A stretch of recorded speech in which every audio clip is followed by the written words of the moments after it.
भड़की मैडम ने उसे सरेआम बेइज्जती किया और सिर्फ इतना ही नहीं, बेइज्जत कर कर थप्पड़ भी जड़ दिए सिर्फ और सिर्फ बिंदी लगाने पर।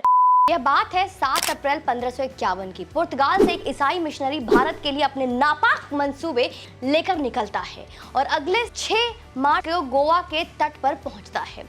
गोवा जो पिछले कुछ दशक पहले तक पुर्तगालियों के शासन से शासित था, उस मिशनरी का सनातन सभ्यता संस्कृति को लेकर सोच इतनी घटिया थी कि उसने जब रोम के राजा को हिंदुस्तान के बारे में बताने के लिए एक पत्र लिखा तो ये भी लिखा कि हिंदू एक झूठा, धोखेबाज और अपवित्र जाति है।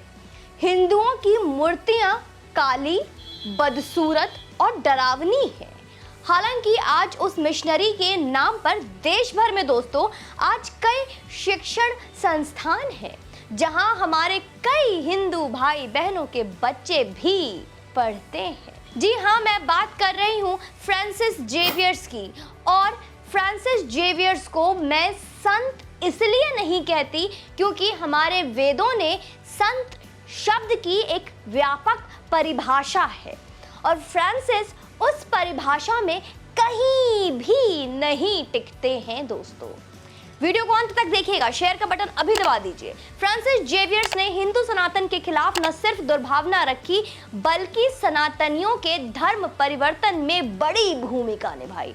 1552 में ईसाई मिशनरियों ने हिंदू मंदिरों को बंद करने का फरमान सुनाया और अगले 15-17 साल में लगभग 350 मंदिर ध्वस्त कर दिए गए और मूर्ति पूजा पर प्रतिबंध लगा दिया गया।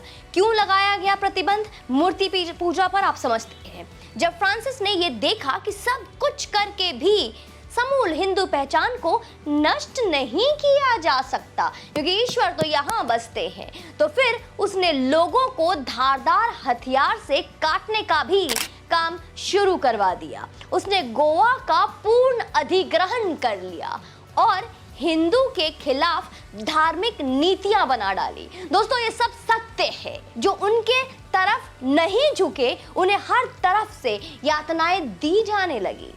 अक्टूबर 1560 तक आम जनता के जिंदा रहने और उनके मरने से लेकर उनके भाग्य का फैसला ईसाई प्रीस्ट पुजारियों के हाथों में आ गई। ईसाई मतलब कि पादरी। यह सभ्यता की आड़ में आस्था का बेहद क्रूर और विभत्स अधिग्रहण था दोस्तों। लोगों को ईसाई बनाने के लिए बर हिंदू विरोधी कानून लाए गए। उसके लिए ब्राह्मण ही इस बड़ी धर्मांतरण परियोजना के रास्ते का सबसे बड़ा कांटा थे। तो चुन चुन कर वो ब्राह्मणों का कत्लेआम कराने लगा क्योंकि ब्राह्मण ही थे जो सबसे बड़ा रोड़ा बन रहे थे। वेद पाठी ब्राह्मणों को जिंदा जलवा दिया क्योंकि वेद पाठ का सबसे ज्यादा ज्ञान उन्हीं को था। वापसता ना पढ़ने वाले को जीभ कटवा दिए गए। जो मंदिरों में पूजा करते थे उन्हीं के हाथों मंदिरों को गिरवा कर उसने ये लिखा कि ये सब करके जो खुशी मुझे मिल रही है उसका कोई वर्णन नहीं हो सकता है। और ये सब जबरदस्ती किया गया। अब आप कहेंगे कि आज आखिरी ऐसा क्या हो गया है कि मैं फ्रांसिस जेवियर्स के सनातन विरोधी चेहरे से आपका परिचय करवा रही। बिल्कुल सवाल और आपके मन में ये मंसूबे जो उठ रहे हैं, जो सवाल उठ रहे हैं, बिल्कुल सही है।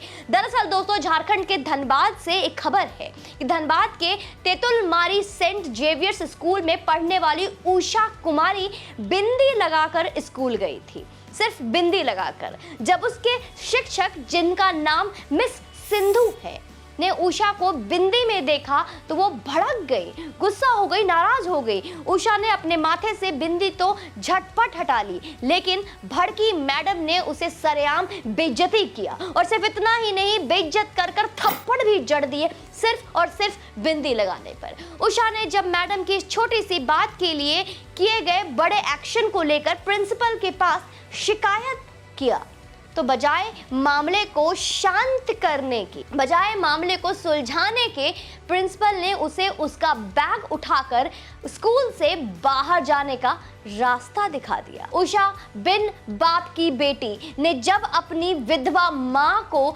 सब कुछ बताती है, जब सब कुछ बताया कि उसकी माँ भी प्रिंसिपल से माफ़ी मांगने स्कूल आई, माफ़ी मांगने, ताकि उनकी बेटी बिना किसी परेशानी के वहाँ पढ़ सके।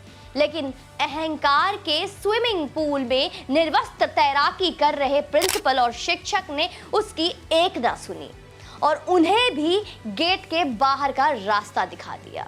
अपराध क्या था? याद रखिएगा, सिर्फ बिंदी लगाई थी।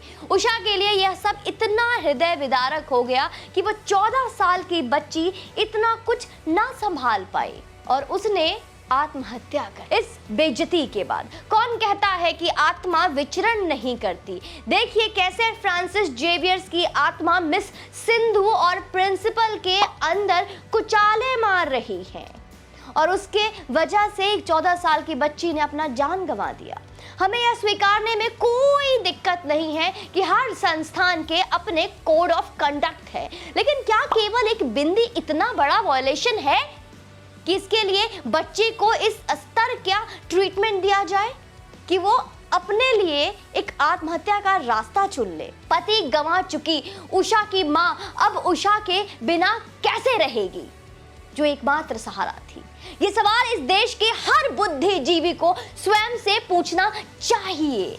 हमारी संभ्रांत शिक्षण व्यवस्था में पश्चिमी सेंध लगा चुका सेंट जेवियर्स बच्चों के मन में विज्ञान के आड़ में किस तरह अपने मिशनरी एजेंडे को चलाता है, इसका भंडाफोड़ समय समय पर विभिन्न लोगों में कर रखा है। आप बेशक अपने बच्चों को अत्याधुनिक शिक्षा दीजिए, लेकिन जब शिक्षा के नाम पर एजेंडे ठेले जाने लगे तो उसके विरोध में प्रश्न भी खड़ा कीजिए। उषा बिटिया के प्रति बहुत संवेदनाएं हैं, लेकिन उससे कहीं अधिक दुख हम हिंदुओं के निरहता के प्रति है, बेबसता के प्रति है। क्यों है? जवाब आप स्वयं ढूंढिए। आखिर क्यों और कब तक? जय हिंद, वंदे मातरम।